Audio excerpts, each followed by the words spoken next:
So hi friend, summer వచ్చేసింది కదండి. Summer వచ్చిందంటే మామిడికాయల సీజన్ అనమాట. సో ఈరోజు మామిడికాయతో పులిహోర అయితే చేయబోతున్నాను. సో దీనికి కావాల్సింది చూసారు కదా, నేను పెద్ద సైజు మామిడికాయలు ఒక 3 కాయలు తీసుకున్నానండి. సో తురుము పెట్టుకున్నాను. అలాగే మనకు పులిహోరకి కావాల్సినంత నూనె అయితే వేసుకోవాలి.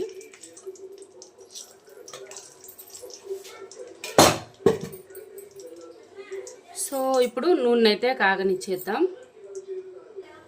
సో ఇప్పుడైతే నూనె అయితే కాగిందండి. సో దీంట్లో శనగకాయ పప్పులు అయితే వేసేస్తున్నా. సో శనగకాయ పప్పులు దోరగా వేగిన తర్వాత తాలింపుకి కావాల్సినటువన్నీ వేసేద్దాము.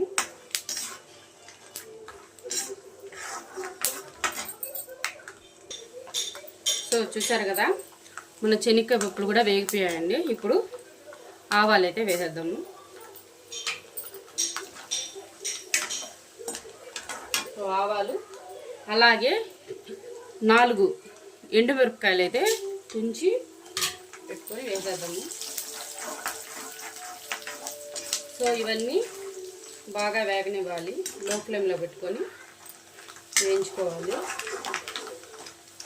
ఇప్పుడు దీంట్లో కొద్దిగా ఇంగువ అయితే వేసేద్దాము. అలాగే 1 స్పూన్ పసుపు.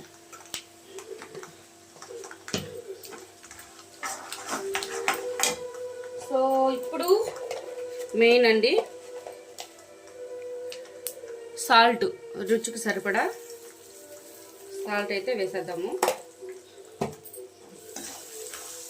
సో ఇది ఒకసారి బాగా కలిపేసి ఇప్పుడు మనం తురుముకున్నాం కదా ఈ మామిడికాయ అంతా దీంట్లోకి వేసేద్దాం.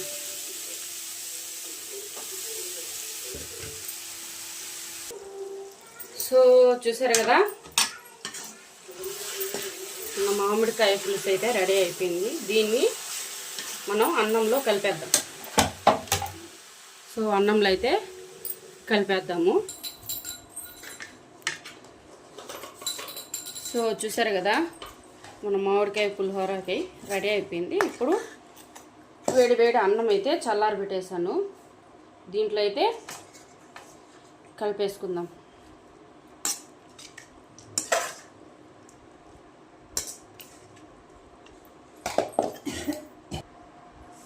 సో మామిడికాయ పులిహోర అయితే చూడండి ఎంత బాగా వచ్చిందో.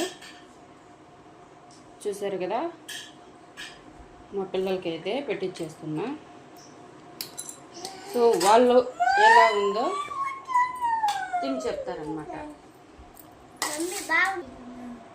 సో మా పిల్లలకి అయితే మామిడికాయ పులిహోర అయితే పెట్టేస్తాను. ఎలా ఉంది? సరే తినండి. నువ్వు తిన్నావా? మా వాడు చూడండి నోట్లో పెట్టకుండానే బాగుందంట. కారమా? సో అలాగే ఇలాంటి రెసిపీస్ ఇంకా కావాలంటే తప్పకుండా కమెంట్ చేయండి. అలాగే లైక్ చేయండి. మన ఛానల్ని సబ్స్క్రైబ్ అయితే చేయడం మాత్రం మర్చిపోవద్దు. Okay, bye.